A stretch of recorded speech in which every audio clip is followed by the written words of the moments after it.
Hi, Kelly Eckholt here to update you with the key events of the week. So the big event this week was Trump's emphatic win in the US presidential election. That's going to have global implications as the US now looks set to pursue reflationary policies through tax cuts, increased government spending, and that's quite likely to boost US growth, inflation and interest rates, as well as the US dollar. At the same time though, Trump's likely to pursue aggressive trade and foreign policy objectives. In the case of the Ukraine, it's likely that they're going to be forced into a ceasefire with Russia, and it's possible that sanctions on Russia could be eased. That could reduce global oil prices, and that also could occur because Trump has very pro-oil production policies.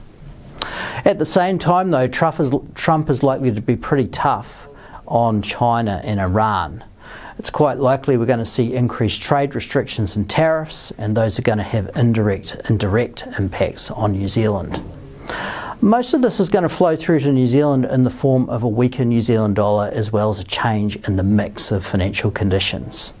Certainly, while it's the case that inflation could be pushed down a bit by lower oil prices and manufactured goods prices, reflationary policies globally, as well as higher global interest rates, are going to limit the extent to which interest rates are going to be able to fall here, particularly if that New Zealand dollar is falling. Locally, we learned that the unemployment rate didn't rise by quite as much as was feared. It went up to 4.8%, and we now suspect that the unemployment rate is not going to peak as high as we did before. Certainly it's still the case that the labour market is weak, but those downside risks look less prominent now.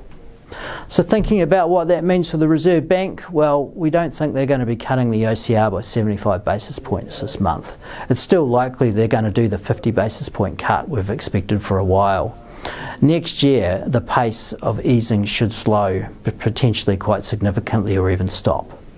I'll be back to update you again next week.